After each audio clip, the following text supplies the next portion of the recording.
Alrighty, thanks so much for joining us tonight. We're excited to talk about these things that we're going to share with you. If you have seen our previous reports on Skull and Bones, this will still be a huge, news to you. So this isn't something that's like, oh, I've already seen this. This is old hat. There are some admissions that have come to light recently, and some new documents that we found that will really just, I think, is pretty mind blowing on Skull and Bones chapter at the University of Utah. Some things that we're going to be doing. We're going to be answering your questions. So please put any questions you have in the chat. But also, leading up to this, we asked people to have their questions, their top questions that haven't been resolved yet in our previous shows on this. And so we're going to be covering some of those. And then also we've been scouring different message boards, and there have been different statements that have been made that we want to address that have as well. So we've got a lot of really interesting things that are going to be covered, things that nobody else is talking about, that we are the ones that are doing the research, the ones that are coming out and exposing what's really going on. So that way we can understand how the conspiracy, and that's what my books Invasion are all about, is helping you understand how the international conspiracy is infiltrated our local communities. Because if we don't understand that, then we're going to always be, behind the eight ball. We're not going to understand what's going on and why we're not being successful. So these things help us to be more successful, because we have to, what we're doing is we're trying to build a people that will be able to have the understanding of the conspiracy and have the morality that we need to be able to be a free people once again. And to be able to do that, we have to understand the conspiracy that we face. So that way we're willing to, do the things that need to be done. So before we do that, though, because this is a very sensitive topic, we understand that especially this aspect of it, addressing the University of Utah aspect of it, is very challenging and can be disturbing to folks. And so we put together a little thing a statement that is needed for us to be able to put out there, so that our motives are understood, as well as what we encourage you to do and what not to do. So I've asked my partner here, Rod, to read that opening statement before we really get into things. So go ahead, Rod. Yeah, great. So people often form an emotional attachment to their religious and political leaders. And for this reason, the information we're about to share may disturb and upset you. Implications about religious leaders can often be more emotionally impacting than those same implications towards political leaders. Conclusions of the religious claims of individuals who are members of Skull and Bones and are now or have been leaders in different religious institutions are yours to make. Whether someone is called of God or not is between you and God, not between you and us. We don't encourage anyone to throw the baby out with the bathwater. If you decide this information leads you to reconsider your faith, we'd invite you to wait. Search, ponder, and pray before making any hasty decisions.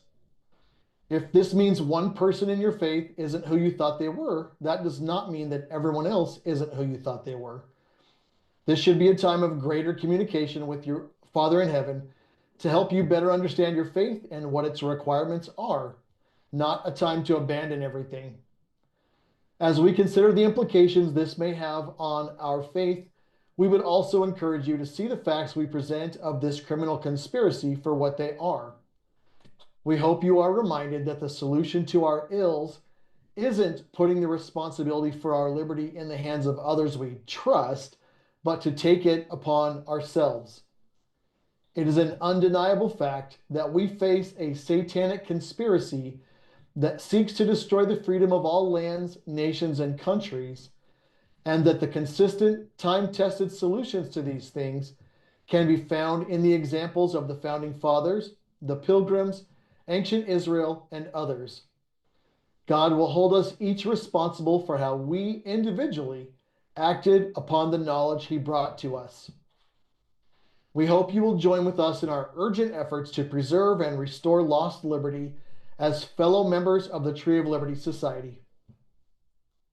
Okay, wonderful. Thank you, Rod, for reading that. We just wanted to get that kind of out of the way. So we can just move forward, because this is about data. This isn't about emotions or, conclusions. I mean, we all need to make conclusions, but this isn't, a time for us to say, have somebody tell us what our conclusions should be. This is about presenting you with data, and then you deciding what that data means for you. So with that, let's go ahead and get into it. Some of the things, we're just kind of do a recap of what is Skull and Bones, and then getting into the disabled, and hopefully it reconnected. Okay, I apologize. I don't know why that internet stream is weak right now. We've got good internet, but we're recording this, and so if there's a problem, you will be able to have access to this as we do this. So just want to let you know that even if the live stream does have gaps, we'll have a full version up later on. But please put in your comments there, any questions that you have, and we'll address those as well. But let's go ahead and get to just going through some of the facts of the case. So want to just go through. We have the founders of Skull and Bones in the United States at Yale, William Huntington Russell, as well as Alphonso Taft.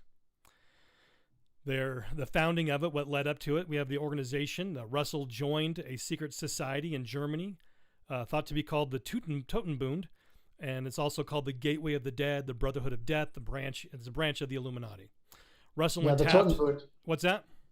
Yes, Totenbund is the way to pronounce it. Toten is death, and Bund is like a group or a brotherhood. I wanted to point out as well that Taft, if you go back to the previous slide, that Taft that was listed there, that is one of the founders, he was in fact the father of William Howard Taft, who became president. Yes, absolutely.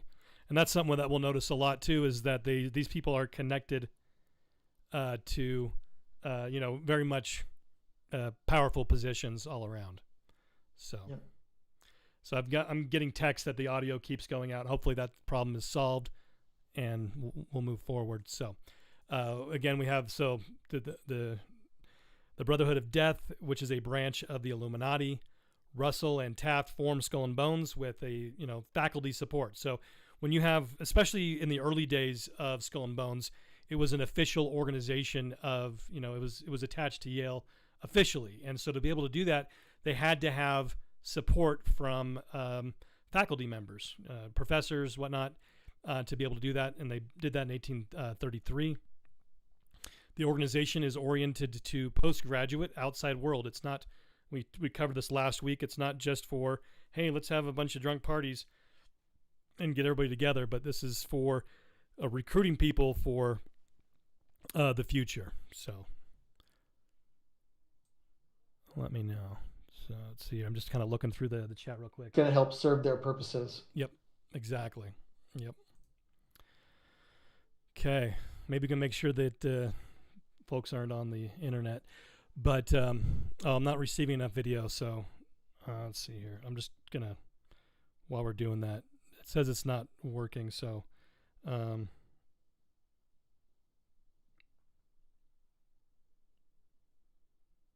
sorry about this, folks, if you're hearing this. Okay, just letting folks know to not use the internet.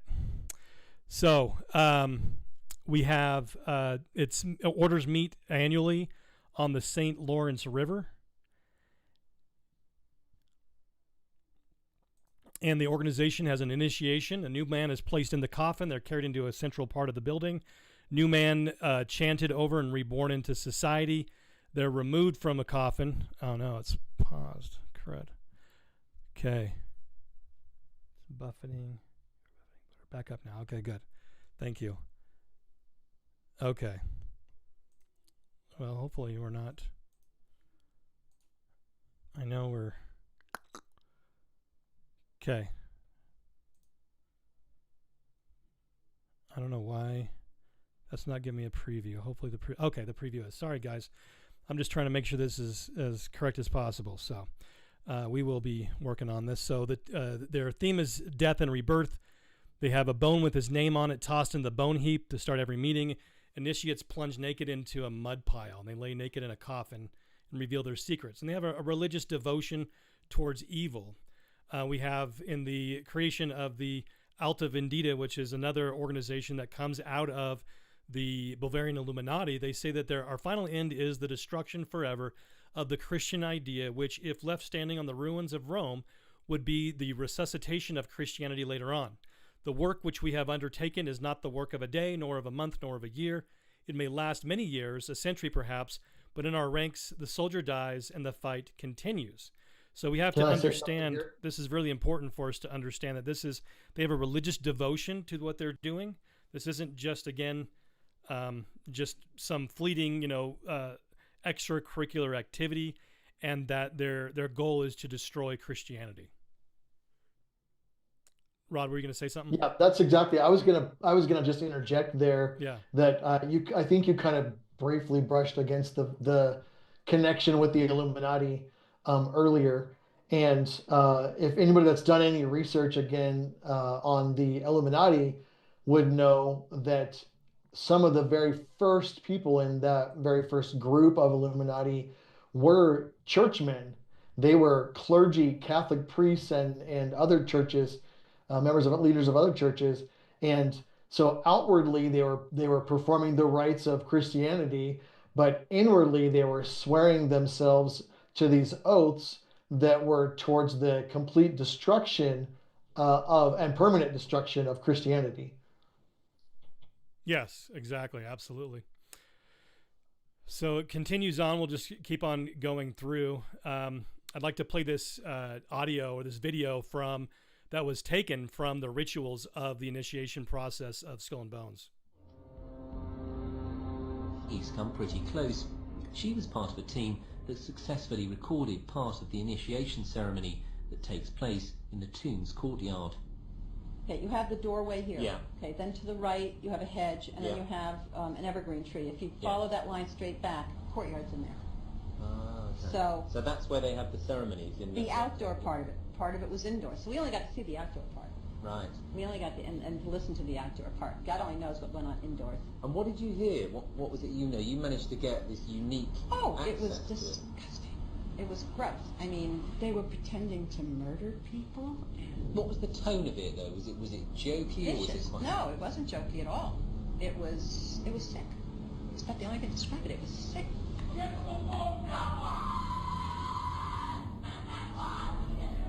What you're hearing is the first recording ever made of the Skull and Bones initiation ceremony. It has never been broadcast before.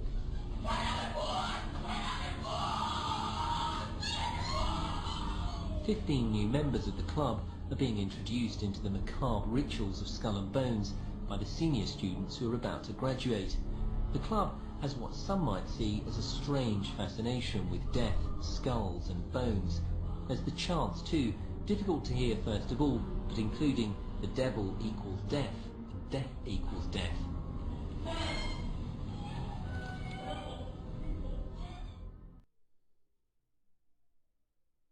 Okay, so that is disturbing to say the least, and we only saw what happens on the outside, so it's pretty wild. That would be what's going on, and that these, the satanic ritual that these people are getting into. So we have here, when we come to Utah, we have Anson Phelps Stokes. Okay, Anson Phelps Stokes. He was a graduate of Yale, and when he was at Yale, he became a member of Skull and Bones. And but an individual named Dean Benjamin Brewster, I don't know what's going on that preview. Hopefully, okay, I see what's going on. It's at the end. Okay, I was like, what the? It was an old one. Sorry, guys. So Benjamin Brewster, he got together with Anson Phelps. So from Yale, he writes to Dean Brewster, and he says to him, start a chapter of Skull and Bones. I'm sorry, of a Yale association. There in Salt Lake City, and then that was in 1909, and then 1910 we have the chapter of Skull and Bones was formed at the University of Utah, and then Benjamin Brewster was also a part of the Socialist League, which I thought was really interesting. as well, of what he became. This guy that's a part of Skull and Bones at Yale, and then he comes out to Utah, and they form another chapter of Skull and Bones. And this guy that's a part of a religion is actually a socialist and is promoting socialism within the state of Utah. Any thoughts on that, Rod? No, dude, that's crazy. I know we had been talking about Brewster earlier, Yeah. and I noticed that you discovered that he was made a bishop. I did not know that, so that's interesting. But yeah, I mean, you can't. One of the things that people don't really understand about Jim Jones, the famous guy that supposedly made people drink the Kool-Aid, right? Yeah. Was that he was actually a socialist. He was not actually a Christian. It was socialism under the guise of religion, which is very interesting when you put it in this context as well, then. Because that's actually what he was preaching there. Their hymn books were all these songs about um, finding utopia, and there's all these recordings of him just being very unchristian, doing drugs with people and talking about killing people. And so, very, very interesting to find out that he was actually a part of that socialist league. Yeah. That's very telling. Yep. Exactly. I wonder if we should end the stream and then restart it. I don't know if it's ended. Is it still going right now? Yeah. It is still going? Yep. Okay, good. Okay. So just wanted to check that because it's hard to tell on my end. So, yeah. So it's just we see that progression all along the way. So 1910 again, the Yale alumni forms a chapter at the University of Utah of Skull and Bones. We have here from the Utonian, which is the school news, their school yearbook. And inside the yearbook, we have this from 1910. The society is a secret one, and their ways are deep and mysterious. That's, right there, just what they're saying from the very beginning. Follows the same mindset of those people that are, of course, a part of it now. So, and at Yale, we know that connection there. And then we have here in the yearbook, it says, Skull and Bones makes us believe in infanticide. Now, infanticide, that's like next level after abortion. That's post-birth abortion. That is babies being killed. And so they're saying that Skull and Bones makes us believe in killing babies. And then we have, just like we saw that horrific initiation at the Yale organization, we have here at the University of Utah, a man by the name of Tom Morrow, while being initiated into Skull and Bones, goes temporarily insane. He was arrested by police and then taken to the station to prevent injury to himself. And then here in the Utonian, again, the yearbook, it says that great excitement. Tom Morrow, a prominent student, crazed through too zealous study of the skeleton. So the initiation, the too study, too close to the study of the skeleton. Was seen raving in the vicinity at the university. Prexy, the head of the University of Utah, frantically telephones the police, explaining that the university will pay all expenses to Provo. Morrow, rapidly recovered, appears on the campus as a sane man. So it caused that, and of course, a member of Owl and Key is the guy that bailed him out of jail.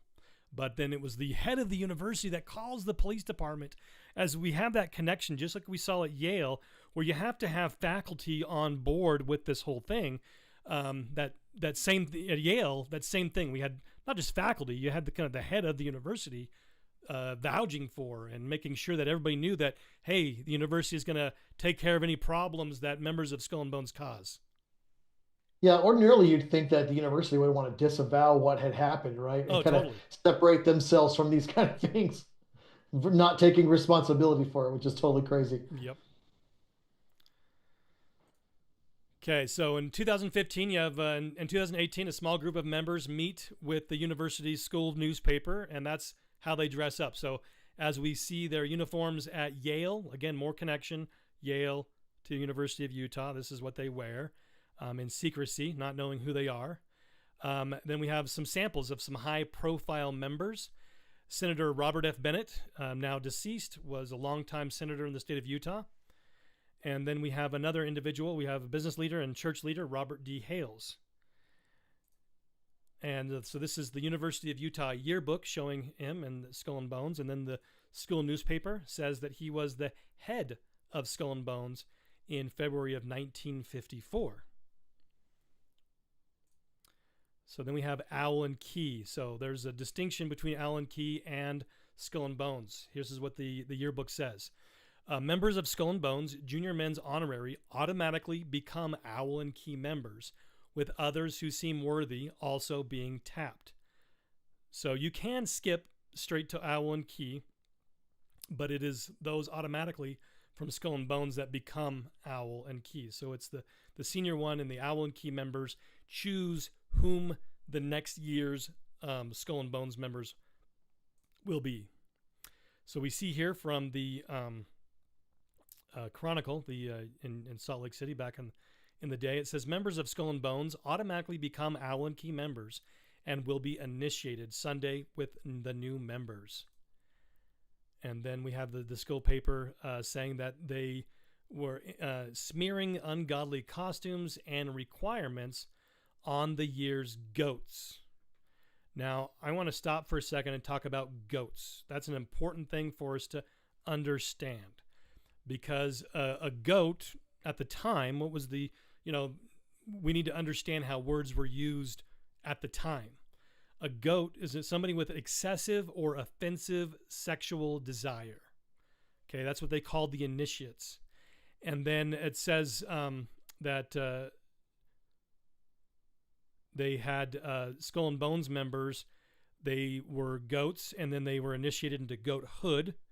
So we have 12 tuxedoed smoothies will complete goathood for Skull and Bones when they will be inducted into the organization by members of Owl and Key. So Owl and Key members are the ones that induct. So even if they had skipped ahead to Owl and Key and weren't members of Skull and Bones, they induct, they initiate, they do the initiation into membership into Skull and Bones. The traditional roller skates and short dresses has been abandoned, according to Douglas Sorensen, Goat Master. So we have Goat Hood, and Goat Master. So we talked about what is a goat. Goat hood is to be unaccountable. So again, that Satanism involved in this, where they're unaccountable to God. And then the person who initiates the goat is called a goat master.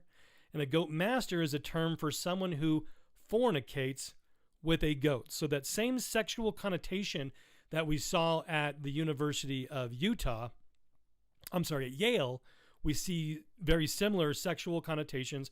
I would say, I don't know if they're more gross, but they're just at least as depraved as we read about at Yale. Thoughts on that, Rod? Well, yeah, I was having some thoughts on that actually, because of the connection with the other somewhat sexual things that we know about in the initiation. So laying in the coffin naked and confessing their sexual sins, or I've also heard of some other things, adult type things going on as a part of some of these meetings that they have. So it's very interesting. It all ties together.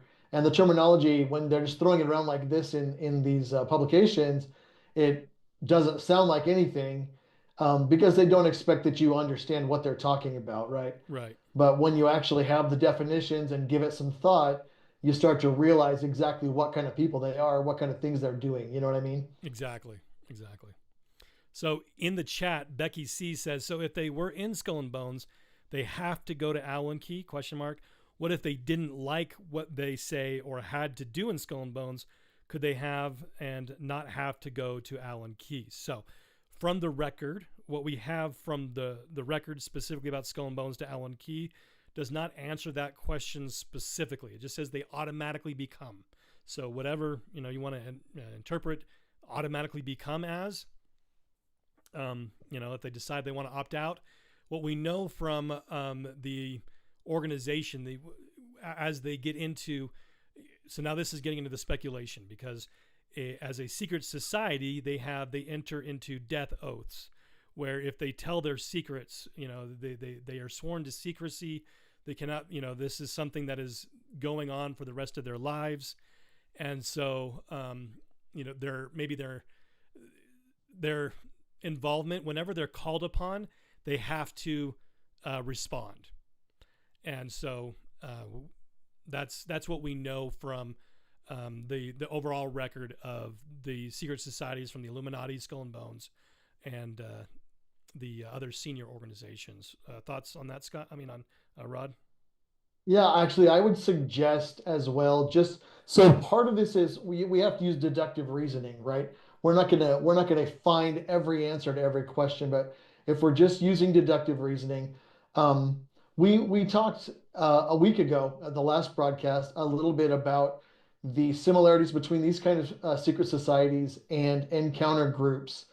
And when you're in an encounter group, part of what you do as far as bonding with people is you open up about, experiences, you share your deep feelings and all this stuff, right? Yeah. And it forms this bond.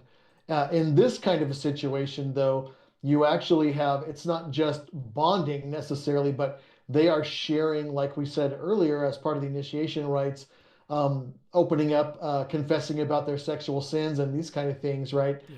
Um, and so one of the reasons for doing that would be that everybody has dirt on everybody else, Right. right? So you're going to make sure that nobody leaves the group because you can expose them Right. and you also know how badly they can expose everybody else. So everybody's invested in making sure that everybody stays involved and nobody goes astray, if that makes sense. Oh yeah, absolutely, exactly. So please feel free to continue to put questions there in the chat. But just kind And of you some more. mentioned Yeah, go ahead. I'm sorry, you mentioned last time the movie, or one of the other times, a movie called The Brotherhood of the Bell. Yeah, And I think that one actually kind of illustrates this point pretty well also. Because absolutely. they don't always know everybody else that's a part of it, but they do know the power that is wielded by the other people that are in it. So they know that people know who they are and have the ability to actually make things happen, Exactly. positive or negative. Yep. It's an important thing to keep in mind. Brotherhood of the Bell. It's on YouTube. So another newspaper article from the school. It says the initiation consists in following out a series of foolish and embarrassing stunts laid out by the Owl and Key Club, made up of last year's members of the Skull and Bones Club. So I put this here. It's kind of downplaying it, but we can see from the insanity that it caused Tom Morrow and the depravity that we just saw in the previous slide, and in the initiation at Yale, and because they do the same thing at Yale. They're like, oh, it's just a bunch of crazy stunts, but we know it's not just crazy stunts. But the reason why I put this there was because it is Owl and Key. So the senior students, the members of Owl and Key, initiate the new members of Skull and Bones. So again, here another school article says that Skull and Bones initiation, Friday morning on the campus, but Saturday night. Truly, the Owl and Key members have touched the depths and soared to the heights of their imagination. Incoming aspirants to the Skull and Bones, that gateway to the mysterious Owl and Key, can breathe comfortably, knowing that what mortal has endured, mortal can endure. So this is very much occult language, and important for us to understand that process. And it's saying that they're mysterious. We have Skull and Bones, they're mysterious, but Owl and Key in comparison is even more mysterious. I thought that was pretty interesting and important to lay out. Yeah, that last part too, knowing that what mortal has endured, mortal can endure. Yeah. And we saw, I mean, that little clip that you showed earlier, and the people are all screaming at him and Right. pretending to stab him, right? And I Yeah. sent you another clip that I guess you didn't include in the slideshow, Oh, I but missed it. I forgot to put that in there. I apologize. yeah, I think it was the BBC reporting on the same thing, Yeah. or some British broadcasting, anyways, that Yeah. was reporting on the same kind of thing. But it was actually different footage from somebody else that had snuck in, and that one they showed somebody that was naked laying on the ground, and you couldn't see their genitals because the person in a robe was covering that part of them. Yeah. But same kind of thing, like it's completely insane what Yeah. they're doing. And so when you can see why Tom Morrow had issues. Can you imagine being screamed at like that? And in your book, Invasion, talking about The hangman equals death, the devil equals death, death Yeah. equals death. This is what they're screaming at him Yeah. and pretending to stab him. And like I said, they're laying there butt naked on the ground by this altar. The whole thing is just insane. Yeah. Yep. Okay, let's get back to just looking at the data, looking at the documents. Again, more segments coming out of the university newspapers. We have SkyB. So this is when you're doing a search and doing research on this, it's important to know their nicknames. So they're not always referred to as Skull and Bones. SkyB is another nickname for Skull and Bones. And so this just documents, again, they will be inducted into the organization by Owl and Key. So just so many different references. The event will held in honor members correlating Owl and Key group. So, there has been some people upset with me for naming different religious leaders that are a part of this. And I just want, a famous author that, I don't know about famous, but well-known author amongst Latter-day Saints that have read about and studied seer combinations, have read Ken Bauer's book. And he was at a presentation that I gave on a different topic. And this is something that I think is really important for me to emphasize, is like, I'm not obsessed. Like, I don't care, really. Like, I don't need to keep up bringing up certain individuals' names.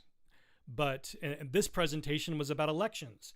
But in the Q&A section of this of this presentation, Ken Bowers asked me some questions about where do I get off calling President Nelson Skull and Bones. So I just want to play a short clip of that interaction real quick.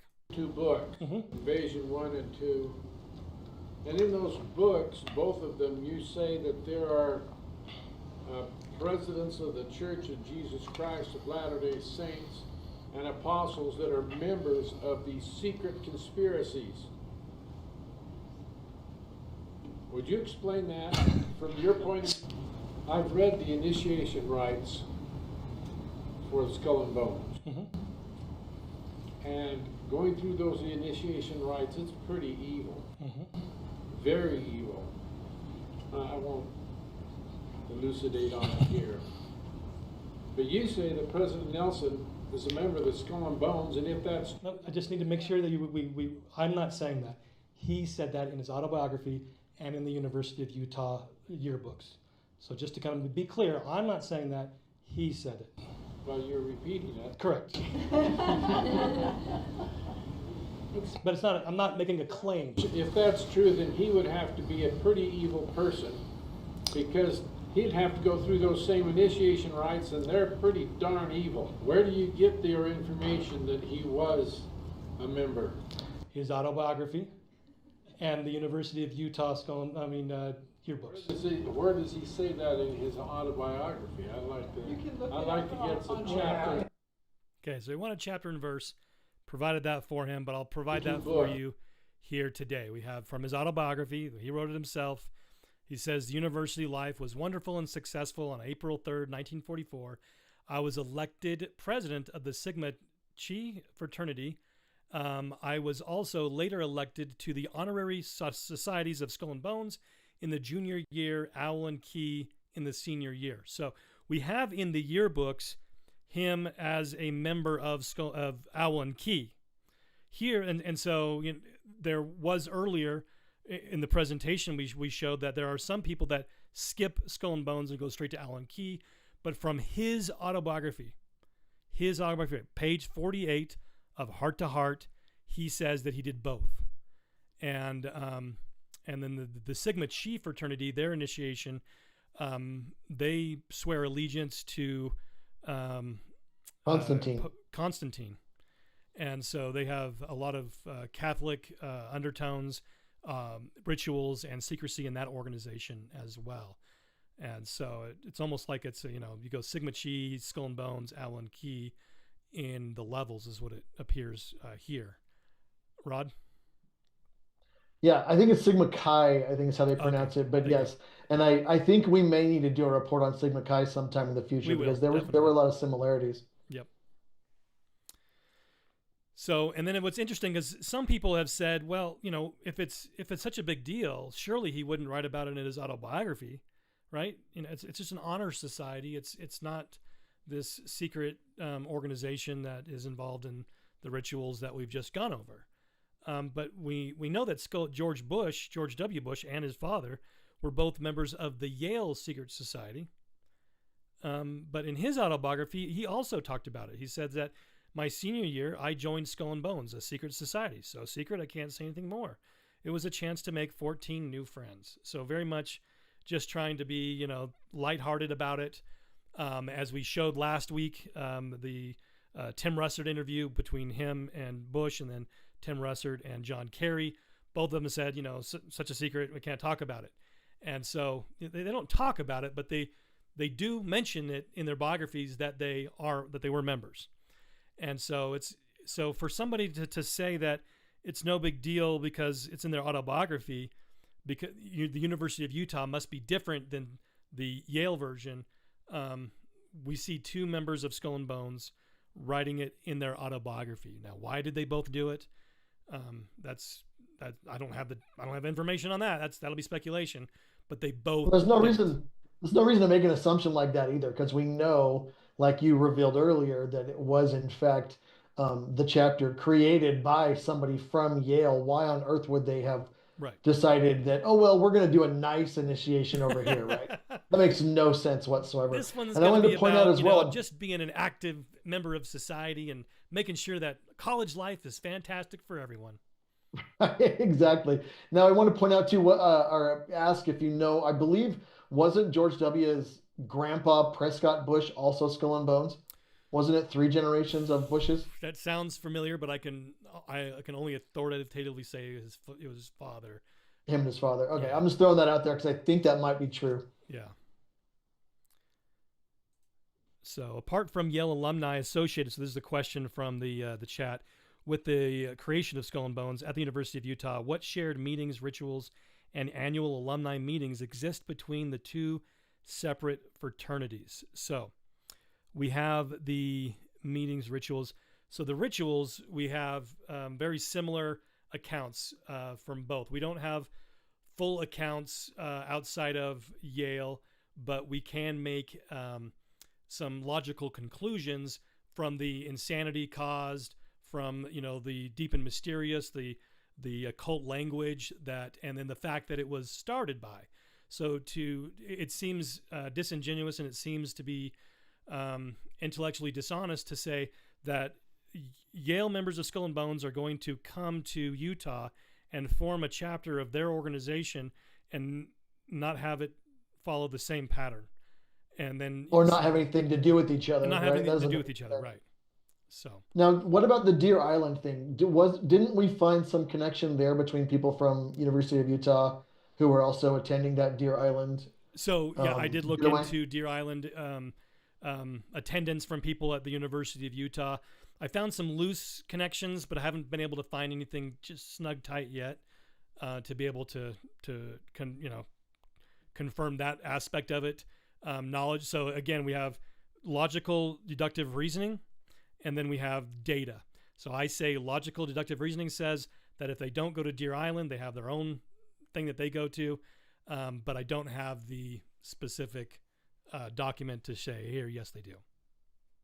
Yeah, and I guess we kind of threw the Deer Island thing just out there, Right. and people don't understand that may not know that they have like a cabin on this island that they have annual retreats at, and it's again just for Skull and Bones Allen Key members, and that only makes sense, right? Because we mentioned earlier that this is all geared towards the ambitious, and they're all going out and helping each other get out and do things in the world, accomplish big things, and they've got common goals that they're working together towards. So it only makes sense then that they would continue to have at least an annual touch point, right? Where they're going to keep getting together and keep making plans and discussing what they've got going on and how they can help each other. Sure. So do they have any association with each other? So again, it's not just alumni from Yale creating an organization with the same name. These are Yale Skull and Bones members creating a Skull and Bones chapter at the University of Utah. So, whether they meet together afterwards during life, whether Yale and University of Utah members get together later on, to me, I don't know how relevant that is. It's the same organization with the same goals, similar initiations, those types of things that we do know. So we do know that. And so, but I think it's almost muddying the waters to say, well, do they get together every year at, Yale and, like a big, national conference of them all? Do they all come together? To me, that's, it'd be interesting for sure, but it doesn't negate from the fact that they have the same goals, the same organization structure, the same goals, those types of things. And you and I talked earlier actually about the fact that just like the scriptures say, by their fruits ye shall know them, right? Sure. So the implementation details are really less important than looking at what it is that they actually are doing. So I think we're going to get into a little bit more of that part later of in it, the as well presentation. as some other things towards, later on. We're going to be getting into stuff that, is even more indisputable from what we've covered so far. So just wanted to put that out there as well, just to keep folks, coming along. So we wanted to get some examples.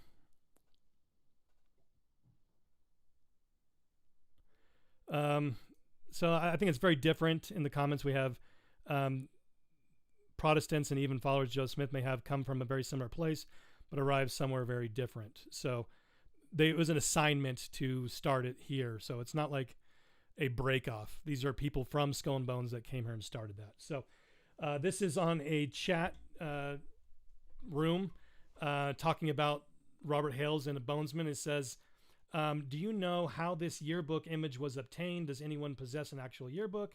Though it's not fake. If it's true, it's definitely concerning. So it's at the Marriott Special Collection at the University of Utah. You can look at it there, or it's also digitized on their website. We have here, this is from Russell M. Nelson's talk, and just saying that, hey, this person says that, that they like that Nelson's talk. And so even if he was a member of Skull and Bones as a youth, maybe he changed later on. Oh man, I guess my thing changed, the order of which they came forward. Let me move this. Well, while you're working on that, I just want Yeah. to point out kind of one of the reasons that we decided to include this as well is Yeah. kind of to review the different reactions that people have when they're confronted with this data. Right. So, maybe they did it before, but now they're good, or maybe it was faked, right? These are just pay attention to some of the thoughts that people have as they go through this, because Yeah. these are the kind of things you're confronting. The reason that we did the disclaimer in the very beginning, right, is that this can hit people very powerfully in different ways, and having to face the implications of what we're saying here can be very distressing to people. And so a lot of times people come up with different excuses for why maybe they don't have to face it at all. Right. So there was just too many different blocks. I apologize. I didn't get those in the right order. What are some other maybe objections or reasoning people had why it was okay? Maybe what are some things that you remember from those snippets? Do you remember? Just because I didn't. Oh, good grief. I'm trying to remember now. Those were some of the big ones right there, but Yeah. there was a lot of just, well, maybe it's not so bad. We don't know anything about Skull and Bones, so maybe it's not a big deal, and people are just making it look bad, or things like that. Just, the mental gymnastics, I guess, is the word that some people were using in that thread there. But it's just, if you haven't faced it before, it can hit you hard, and to have to come to the conclusion that kind of we're getting at here with our presentation tonight isn't easy on a lot of people. Yeah. So we have in the comment, this is another one that I wanted to bring up, is how do we know they haven't repented? Yep. That's a great one to me. And so it gets into the, by their fruits you shall know them. So I want to just kind of go right here. We have, this is the what's it called? The yearbook with his picture in it for Skull and Bones. So getting into did he repent, right? So we have 3 Skull and Bones members, just as an example, united this many years later, calling it a literal godsend, and that it's part of our efforts to be good global citizens.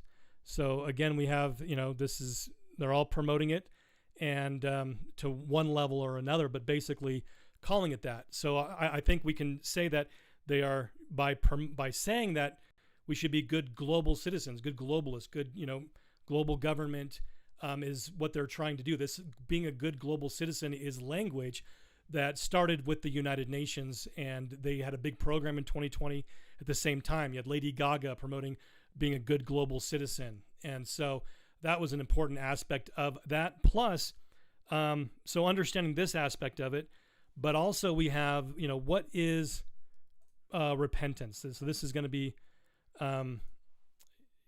when you look at a public statement. Somebody said publicly that they were something. So that means when they wrote that, they didn't apologize for it, right? When you do something wrong, you repent. As a part of that is to apologize. And so there was no apologetic stance in his autobiography. So we know when he wrote that, there was no repentance at that point. And then since he made that public, he publicly announced that he was a member, there was no repentance later on, public repentance later on. And so we have the process of repentance and understanding what that is. And then we look at the programs of Agenda 21. We look at being a good global citizen, calling the vaccine a literal godsend. To me, right, this is, again, my opinion is that shows where the repentance is, if there is repentance. Any thoughts from you on that, Rod? I was actually typing in the in the chat over there the same thing. If you're Okay. going to publicly announce that you're a part of this thing, and then later decide you don't want to be a part of it, or you want to disfellowship or whatever, Disassociate, distance yourself from it, then you would want to publicly do that. You would want to apologize just as loudly as you did, claiming ownership of it. So, but like you said, I believe the most powerful thing here is, since we know they have common goals, looking at what their fruits are tells you whether or not they are taking actions towards those goals, and that tells you where they are today. So if they had repented, then they would have nothing to do with it. So Charlotte Iserbeat, who wrote the deliberate dumbing down of America, she said in an interview with Alex Jones years ago that her father had been a member of Skull and Bones, but she didn't have anything negative to say about him, and I don't know any details about things that he might have participated in. So there's not the fruit there that I'm aware of at the moment, to say that in his life he remained active in the organization and trying to fight for those goals. However, here in this case, like we were pointing out, the fruits are there, right? You can still see that the things that they are doing, the things that they are working towards, are achieving those same goals that the others are working towards. Right. Yep.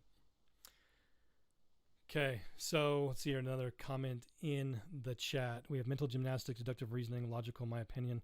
We can appreciate this and can also appreciate the holes that exist in many stories and research that lead one to personal deduction. Okay. Yeah, that's obviously true, right? And that's why we like to let people know when we have data, here's facts. If we don't, we're just using logic, right? The thing is that when you've been researching this stuff for years and years and years, as Ben and I have, the hypotheses that we make have borne out over the years, right? So I think there's a little bit of the length of time you've been researching it, to continue to find the evidence that supports it, the proofs to back it up. I mean, that's how hypotheses work, right? Well, and that's how hypotheses work, is Right. you can't prove a negative, right? You can only prove a positive. Right. So when the hypothesis is so and so is a member of this group and working towards these goals, you continue to research it and you continue to see those things. Maybe you never saw a scan of their Skull and Bones Club membership card, right? But that doesn't matter. You don't need it, because you can see the fruits that tell you you're on the right track. Another aspect too is there's an individual that sent a letter when he found out about this. He was like, I'm concerned. I would like to hear what they have to say. He sent a letter to every single member of the general authorities, and it was 300 letters. And the only thing he got back was a meeting with the stake president saying that he would lose his membership if he kept pressing the issue. And so, if there's nothing there, it would be something very easy to, at least, even if there was something there and you wanted to say that there wasn't something there, you would come forward and you would say, oh, that was just something in my youth. It wouldn't be something that you would threaten someone booting them out of the church if they didn't shut up about it. That reminds me of when somebody confronted who was it? The astronaut, supposed Buzz astronaut Aldrin. that Buzz Aldrin, that he had asking him whether or not he'd actually been to the moon. Yeah. And instead of just laughing and saying, well, of course, he took a swing at the guy and got super angry, right? Which tells you something. Pretty interesting. Yep, for sure. Okay, so let's get back to some of the data that we're going to share and show. So we have prominent Utah members. I've gone over this before. I've added some new names for this. We have Marvin J. Ashton, Wallace Bennett, who's a senator, another U.S. senator, Robert Bennett, Frank Moss, another senator, Robert Hales, Hugh Pinnock, who was chairman of the Wallace Bennett campaign, Bruce Jenkins, who was a federal judge, Vernon Romney, a Utah attorney general, John Thomas Green, a federal judge. You have Russell Nelson, President Nelson I just talked about, Rulon Clark, judge of the University of Utah lecture staff, VP of National Council of Juvenile Court Judges, Herbert Morris Schiller. He worked for the Tribune, was a judge, professor of law at the University of Utah, who taught 60% of the law graduates when he was there. Grant McFarland, Salt Lake attorney, Utah representative and senator. Dilworth Woolley, Utah senator, head of the Chamber of Commerce, NASA Spaceport Committee. His brother was also a president of the Alta Club, which if you've read Invasion, you know why that's significant. Richard Bennett, brother of U.S. Senator Wallace, also a business executive. Desmond Barker, a consultant to major corporations like Kennecott, American Express, Merrill Lynch, head of the Salt Lake Chamber of Commerce, Hinckley Institute of Politics.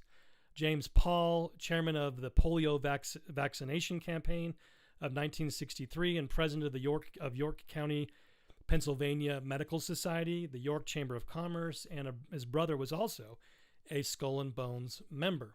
So he attended University of Utah, but he used his influence back in Pennsylvania.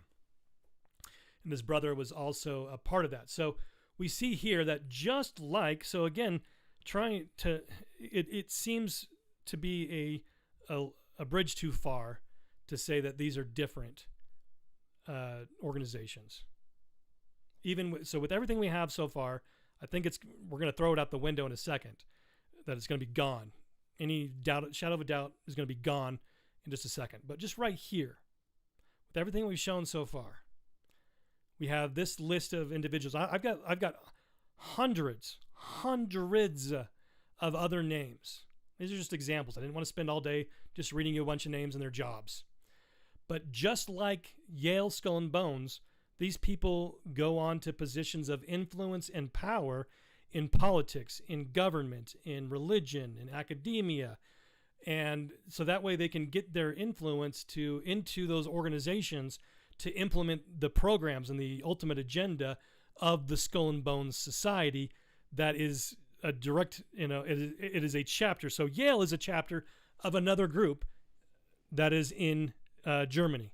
And the University of Utah is another chapter of that same group from Germany. So it's not, these aren't descendant organizations. These are completely linked organizations. With the Another same word idea of influence in these important positions of power, the same fruit in both organizations. Sorry, Rod, go ahead. No, it's fine. I didn't mean to interrupt. I thought you were done. Another word for chapter would be arm, right? And Right. the arm is connected to the body. Right. That's why it's an arm. So again, we've got to keep that in mind. I also wanted to point out James Paul there that you have on that screenshot, the chairman of the polio vaccination campaign of 63. Yeah. And if anybody's done any research on that, there are a lot of the cases of cancer today are actually can be traced back to that polio vaccination, because it actually gave people cancer. It actually gave people polio as well. Right. So just like some of the other vaccines that we all are familiar with in recent years, there's different reasons, questionable reasons behind why people would be involved in those things. Yep. Okay, let's go back here, and we have here the Skull and Bones, right? We have the Utonian from 1967. And on their page about Skull and Bones, it says Skull and Bones was founded at Yale University in 1882. And on May 18th, 1909, 11 men of the junior class of the University of Utah become charter members of the society at this school. So here we have their chapter, the University of Utah chapter, saying we're not an offshoot. We're not like, the Anglican Church to the Church of, to the Catholic Church. This isn't just a different branch of Christianity. This isn't just a different branch, not a branch, but like an offshoot. This isn't these guys didn't like the way things were being done at this organization. That's more like Skull and File. Was it Claw and File? That's like Claw and File is what that would be. Because that literally was a guy at Skull and Bones, didn't like the secrecy, and so he starts Claw and File. And so, but these guys we have right here, they are a charter member of the same organization. So you have the Brotherhood of Death in Germany, and then you have Yale and University of Utah as two organizations that are, branched out of that Brotherhood of Death in Germany. And they're stating it in their own, right here in their own page in the yearbook before people even knew about Skull and Bones, because this is the 60s. Then we go further ahead in the 70s and 80s when they start to go underground, because they started, things started to be written about who they were and what they were all about. So thoughts, comments on this, Rod?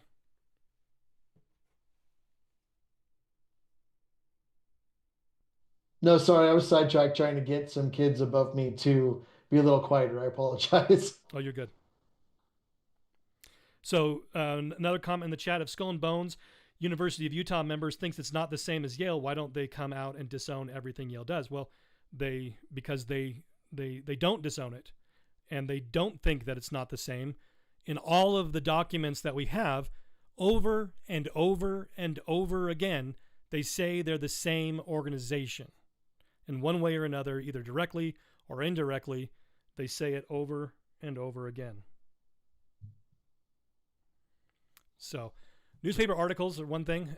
We have the members saying this. Now, let me get to another thing that I think is really important for us to see here is FAIR. So, if you don't know what FAIR is a nonprofit organization dedicated to providing well-documented answers to criticisms of LDS doctrine, belief, and practice.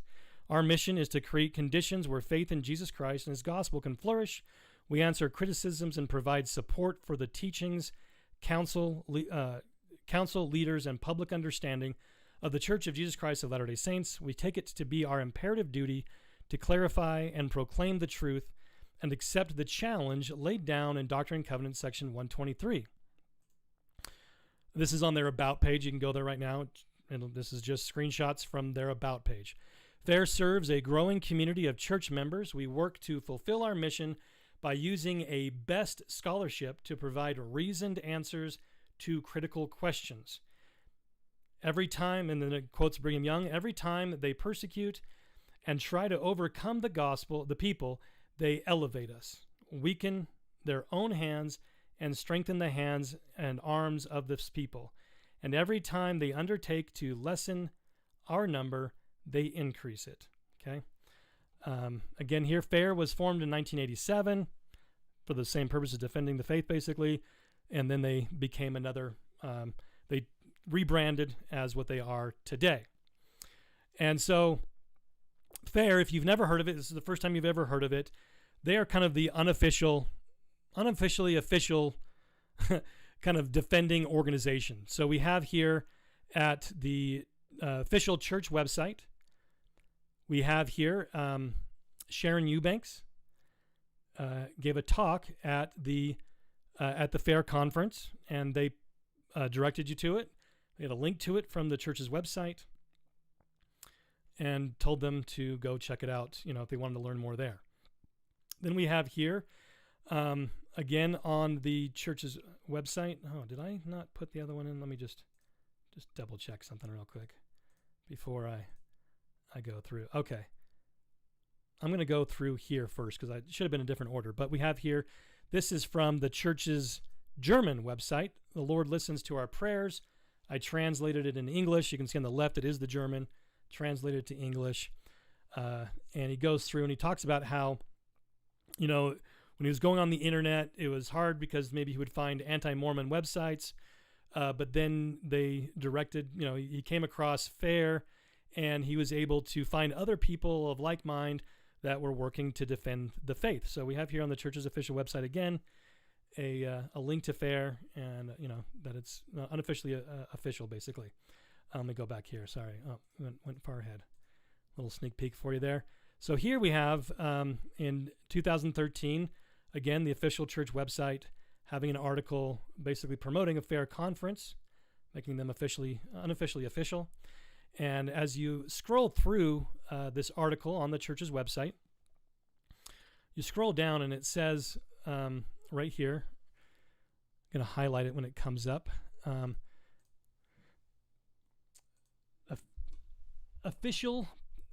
only official position of the organization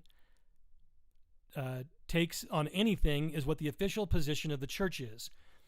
If they don't have an official position, neither do we. Okay, so if anybody is going to have a question, or if there is going to be a response to criticisms, FAIR is going to be kind of the unofficially official arm of where that answer is given of a criticism, or I don't even know if it's a criticism. It's just bringing up a fact of what President Nelson admits to in his autobiography. So we have here on the FAIR website an article, Criticisms of Russell M. Nelson.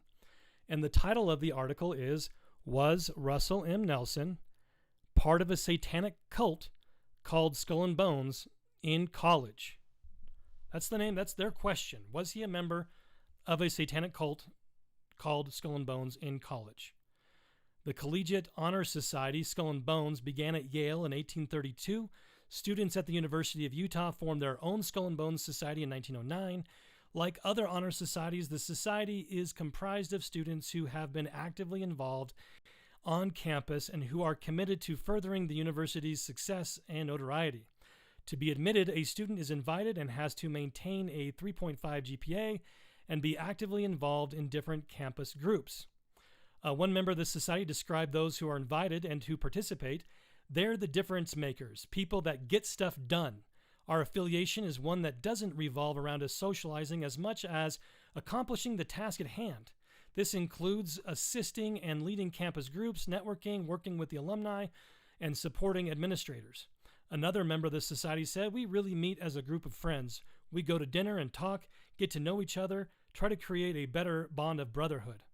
Since the society's founding in 1909, members have had varying levels of privacy or secrecy.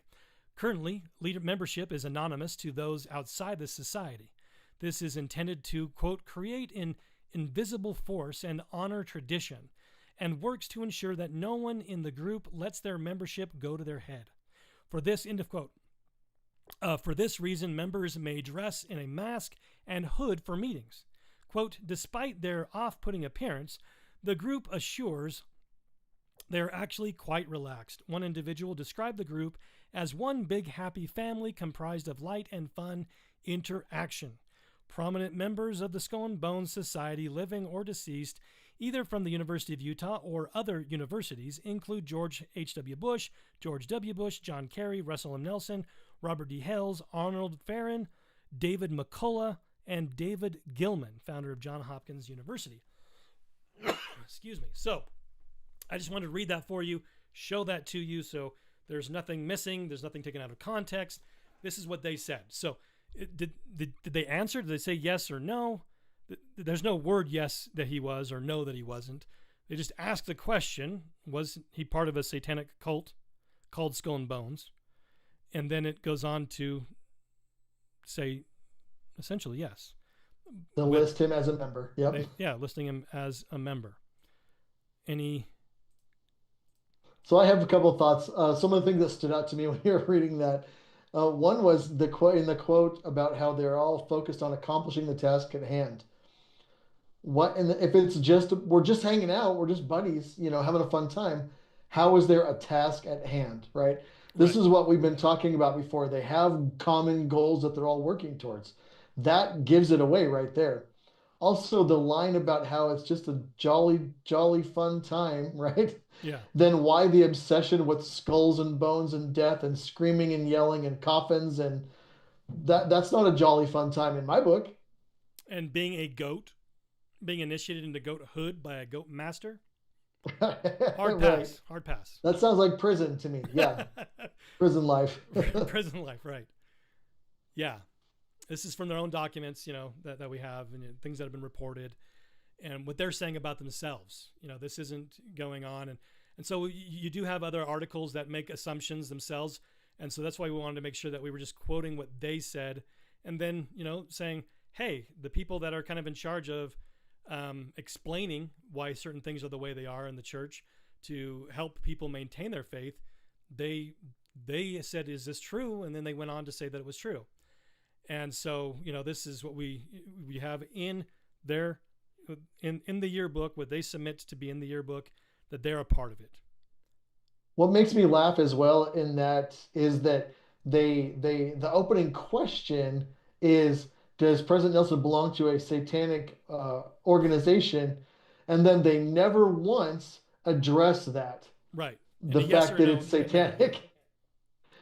They don't try to debunk it or anything They else. don't say, yeah, that's why it's okay, or that, no, it's not true. Yeah, Right. It's pretty bizarre. So just kind But of the recap. official- Oh, go ahead. Sorry. No, well, just again, the weight here is, I think it takes you a moment. This is the official, unofficial apologist for the church, right? The church Yeah. loves them. They love the church. They will only ever, in their own words, toe the official line. Right. And so here they're telling you President Nelson did/does belong to Skull and Bones. Right. That's the church apologist saying that. And that they connect the two, Yale and the University of Utah, together, because that's what the documents show. I think it's, that's so. Yeah, you can't really argue it too bad, knowing that the autobiography has been on the Internet Archive for a while now. So people like us that are digging up facts, looking up, doing our research, we've got copies of that, right? You Yeah. can't really turn around and say that it's doesn't exist anymore and continue to try to deny it. They did for the longest time because people kept saying, well, you can't find the book, so people are just making claims, kind of like when Ken Bowers was confronting you at your presentation. But the fact of the matter is, the scan is on the Internet Archive. Go and look at it for yourself. I don't have the time to make a whole fake autobiography for President Nelson just so I can pretend he was And in I don't Skull want and to. Bones. I don't right? care that much, frankly. I mean, honestly. Exactly. Yeah. And so, I mean, there's enough people that we know belong to it that we can focus our research on without trying to pretend that one other person is in it, right? and the only reason But I bring for it him- up is because people always ask about it. I'm like, I'm forced to bring it up because it's always the question. Yep. So, and again, the fair says it's true. Everything they have corroborated everything that we've said tonight in their defensive article. So again, right? What did they say? We don't take a position if the church doesn't take a position.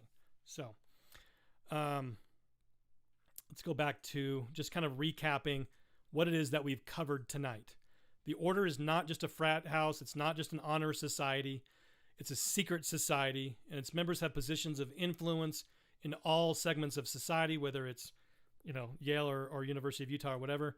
The order has clearly satanic undertones and influences in its initiation. The University of Utah chapter is a chapter of the same organization as Yale. Okay, so that is this.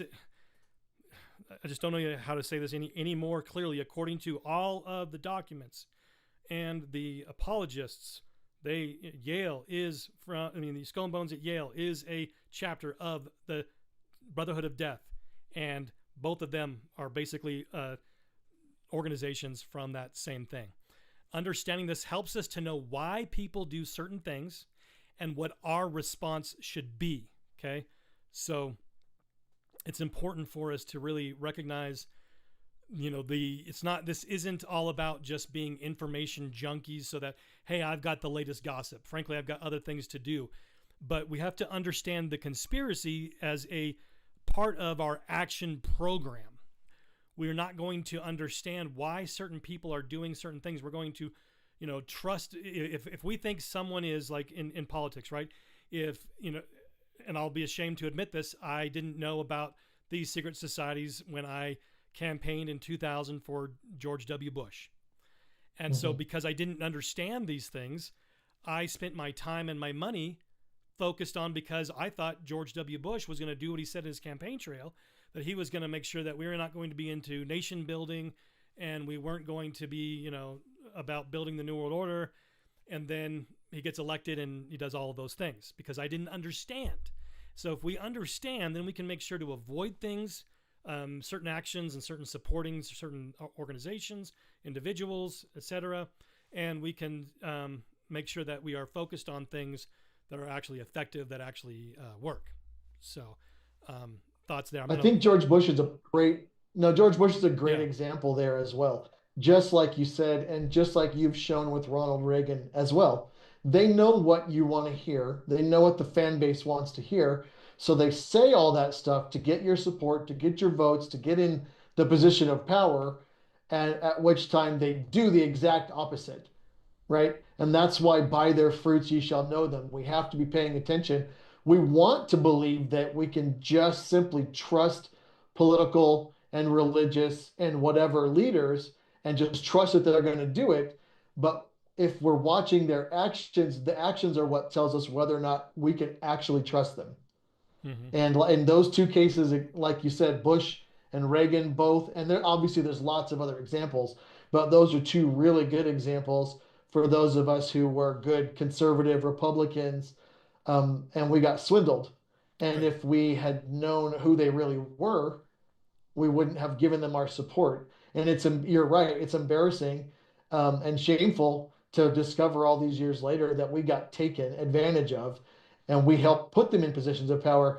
It's like when Joseph Smith was running for president, he had said we'd rather cast our vote upon an unpopular, forgive me if I paraphrase this wrong, but it was we'd rather give our vote to an unpopular rather than a popular candidate and to put into their hands the power to turn around and to destroy us, right? Right. And that's what we did. We learned that later. We gave them the power to go ahead and take away our freedoms.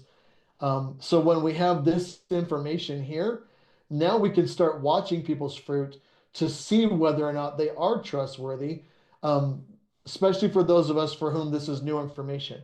Take it as you will in the moment, but going forward, just pay attention. Find out what are the goals of these organizations. Bush very clearly laid out, both of them, that the New World Order was a Senior, big yeah. part of their agenda, Yeah. key agenda, right? Right. And so if you pay attention, what are the parts? So you and I were discussing this earlier as well today. Um, the global concerted, united effort to all do the exact same things during COVID from all of these leaders, right? That doesn't happen outside of Hollywood unless you have a secret organization that somehow is pulling the strings and calling the shots and telling everybody how they're going to act. Yeah. That is the way that it works. Yep. I'll get off the soapbox now. I apologize. No. You're just I mean, I think it's important for us to kind of walk through this. And, I don't want to engage in goalpost moving where, once we've shown one thing to be true, then we have to kind of say, I mean, it's just true. They have admitted it themselves. And so, everything that we've covered tonight, we've shown you the chapter and verse of where it comes from, What you decide to do with that information from here, it is, I guess, no matter what facts are presented, people can still come to different conclusions. And so I think what we've showed tonight is really a big bombshell of, the people that would defend this and the official arms that would, do so, unofficially official, and their own statements amongst them, in their in the yearbooks, and their own statements to newspapers. They're not newspapers state conclusions, but their statements to newspapers, especially in their early days. The fact that they were formed under orders from, Yale, Skull and Bones, to University of Utah to form a chapter, continues on that same fruit, and that the fact that they say that they're a chapter of the same organization, whether there's, minute applications and, ways that they associate is one thing, but we know that they are the same. They are a chapter of the same organization, which means ultimately it's the same goal. That's where the key gets to. We can get stuck in the mud and get distracted by things that are just peripheral and frankly don't matter. They're a distraction when we look at the facts and the fruit of individuals from all of those organizations. We were going over another name at the University of Utah this last week that wasn't on this list, and you remember that this is more current. This is like he graduated like in 2010. He was a researcher for, was it Merrill Lynch, if I remember correctly? No, it was JP Morgan. Was it JP Morgan? Okay. Yeah, JP he worked Morgan. for 3 years. He worked for 3 years as an analyst for JP Morgan. And then he went back to the college and then Joined Skull and Bones. Joined Skull and Bones. And then immediately out of college, he becomes the vice president of JP Morgan. That is not how real life works. I've never seen it, so, Okay. Alrighty. Like I said, outside of Hollywood, that's not how right. life works. So, other things to go study and read. We have encourage folks to read Anthony Sutton's book, America. Oh, here it is. America's Secret Establishment. Encourage you to read that. Encourage you to go through and study these things on your own. Look up the documents yourself. Read what FAIR said themselves. If you want to understand the organization and its goals, we just have to read. Even though we've been Anthony Sutton's book is available on the Internet Archive, archive.org. Yeah, it's free. You can download a PDF at archive.org. You can buy a physical copy at your favorite bookseller. We've been talking about this for about an hour and 20 minutes now. But even with that coverage of an hour and 20 minutes, we've basically just scratched the surface. We just wanted to show you this new data points that we've been able to show and how it was a response to the things that we were doing in the past and what people are saying. And so that way we can become more informed and we can understand better and have a better either response to us or a better response to those that you talk with about this information. So I want to point out as well before we go, for those who are members or might be considering becoming members, we are going to be adding dossiers to the website for members only. Yeah. With information on some of these organizations and the members, the people who belong to them, because we want you guys to get to the point where you are as educated at this as we are. We've got years and years of doing the research, but we've gathered a lot of information, videos and PDFs and all these screenshots and all this stuff, and we want to share them with you so that you guys can take the time to do your own research and find out if you agree with our conclusions. Maybe you can find information that we don't have or other conclusions that we haven't reached that we just overlooked. Because sometimes you go back and look through the same data and there's other things there that you just somehow didn't notice before. And the more eyeballs we get on these things, the better, because it's kind of a group effort, right? We're standing on the shoulders of Anthony Sutton for sure, Yeah. and also other people who've gone before us. Yep. So just a couple more comments in the chat. We have Angela wanting to hear more about the guy who was told he would be excommunicated if he continued to do. I don't know what more I can tell you. He wrote a letter to all the GAs, and then didn't get any response from any of them. Just got a response from his local leaders to if he wanted to keep his membership. So how did you learn about that? How did you learn about that information? He called me. He texted me. We talked about it. We've been emailing and talking to each other over the phone.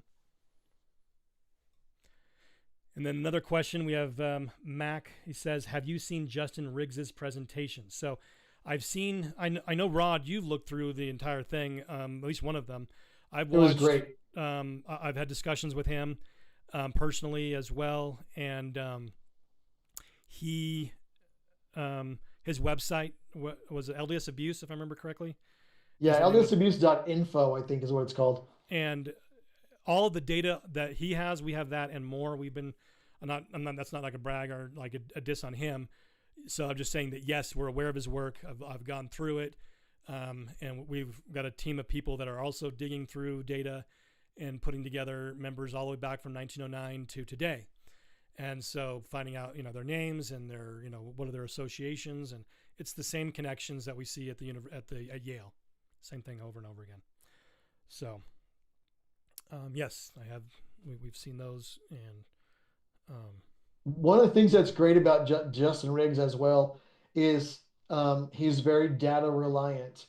And so even if you don't agree with his conclusions or you question his conclusions, you can look at the data that he got his conclusions from, which again is exactly what we're going to be doing with our dossiers. So, we're talking about things, we're telling you the conclusions we've come to over the years. Go ahead, dig through the data for yourself, see if you come to the same conclusion.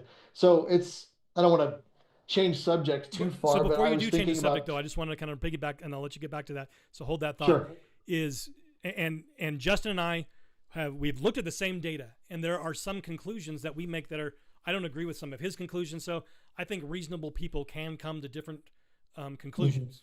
So if after looking at what we've shared with you today, you have a different conclusion than us, that's awesome. Fantastic. But the only thing we can't do is we can't reasonably disagree that that these people were members or are members of this organization. We have to start with reality, and then what reality means is where we can disagree. But I'm not going to argue with somebody if the sky, if there's no clouds in the sky, is the sky blue or not? Anybody argues with me about that, I'm just walking away. Anybody argues with me that these individuals are members of Skull and Bones, I'm walking away. It's settled, indisputable, done. What that means for you as an individual, or what that means for that individual that we're thinking of or talking about, that's a totally different story. Reasonable people can have a friendly disagreement without being disagreeable. So, Rod, go ahead.